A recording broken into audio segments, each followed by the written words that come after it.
Let me take you back to that night. It was a Saturday, around 7 in the evening. Our backyard was full of people from the street. The grill was smoking burgers. Someone had brought a little Bluetooth speaker and was playing 90s pop songs. Kids were running around with sparklers, drawing circles in the air. Just a normal, chill suburban party. Nothing fancy. Nothing special. My husband, I will call him Mike, was standing by the cooler. He was drinking a beer and talking to his buddy about lawnmowers. That is the kind of guy Mike is. Quiet. Practical. He does not start fights. He does not make scenes. He just exists in the background.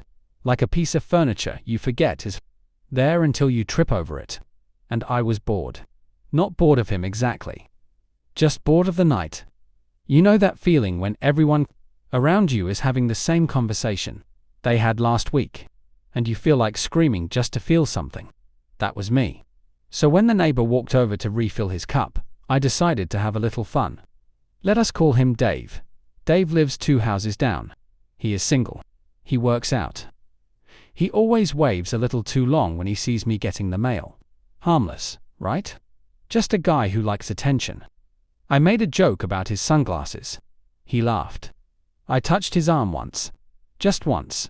It meant nothing. It was just me being stupid and bored. But Mike saw it. Now, here is where a normal husband would walk over. Maybe say something like, "Hey, can we talk inside?" I wish I was making this up. Mike is not a professional welder. He took a 1-weekend class 3 years ago, because he wanted to build a metal sculpture for the garden. He never finished the sculpture. The half-rusted thing is still sitting behind the shed, but he kept the equipment.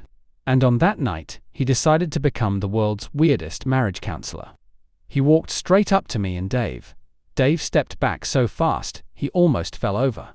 Smart guy. Mike looked me right in the eye. His face was not angry. It was calm. "That was the scariest part," he said. "You want attention so bad? Let me help you then." He bent down and tried to weld the hem of my dress to the metal leg of the patio chair. Yes, he tried to weld me to the chair. The whole party went silent. Someone's kid started crying. Dave disappeared so fast, I think he jumped the fence. The other guests just stood there with their mouths open. And me, I was too shocked to move. I was not scared. I was confused. Because in what universe does a grown man respond to a little flirting by pulling out industrial equipment at a family party? Let me pause here and explain what was really going on. Because this is not really about welding. This is about something psychologists call displaced action. When a person feels a strong emotion they cannot handle, like jealousy or humiliation, they sometimes react in a way that has nothing to do with the actual problem. But here is the thing. I did not handle it well either. When I realized what he was doing, I laughed. Not a nice laugh. A mean, sharp laugh. I said, "You do not even know how to weld. Mike, that thing is not even plugged in." He looked down at the extension cord. Dead silent party. Every single person was watching. Then he stood up. He put the torch on the table. He walked inside. No yelling. No crying. No slamming doors. He just walked. 5 minutes later, I heard his car start and leave. That was 3 weeks ago. He has not come back. Now you might be thinking, good. He was crazy.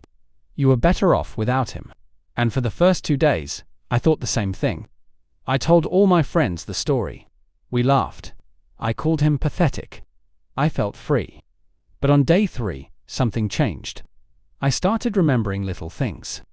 Like how he spent 6 hours last winter fixing my mom's old heater when no one even asked him to. Or how he always made sure my coffee was ready before I woke up. Not because I asked, because that was his language. He was not a talker. He was a doer. He showed love by fixing things and making life easier for people. And what did I do at the party? I flirted with another man in front of him. In our own backyard. While his friends watched. So now, I have a new problem. It is not just that my husband left. It is that I might have been the one holding the real torch all along. After Mike left, I started reading about marriage behavior. I found a study from 2021 that said couples who use indirect reactions to conflict, like silence or weird symbolic actions, are 73% more likely to separate within a year than couples who argue directly, because arguing at least means you still care enough to fight. Silence means you have already checked out. Here is the moment everything changed for me. Last week, I went to his mother's house to see if he was there. He was sitting on the porch, drinking iced tea like nothing had happened. I asked him to come home. He looked at me and said, "Why?" "So you can finish the joke." I told him I was sorry. He said, "You laughed at me in front of everyone. You did not flirt with Dave because you wanted him. You flirted with him because you wanted me to feel small, and it worked." And then he said the sentence that still plays in my head every single night. He said, "I did not leave because you flirted. I left because you laughed." That is when I knew you did not love me anymore. You just had not told me yet. I stood there for a full minute without a single word in my mouth. Because he was right. Not about the love part. I do love him. But he was right about the laughing. I did not laugh because the welding was funny. I laughed because hurting him made me feel powerful. And that is a disgusting thing to admit. So where are we now? Mike is staying with his mum. I am in the house alone. The welding machine is still sitting on the back table. Nobody has touched it. I have learned 3 things. 1. Most marriage fights are not about what they seem. The flirting was not about Dave. The welding was not about the chair. It was about 2 people who forgot how to say, "I feel lonely. Please see me." 2. Humiliation is a marriage killer. Laughing at your partner's pain in front of other people leaves a scar that does not heal fast. 3. If your first reaction to being hurt is to grab a tool or a silent exit, you are not solving anything. You are just writing a goodbye letter with your hands instead of your mouth. I do not know if Mike will come back. Part of me hopes he does. Part of me knows I do not deserve it. But I am done laughing at this story. Because at the end of the night, I flirted, he tried to weld me shut, and then he left. And the saddest part is, I would rather have him yell at me right now than hear nothing at all.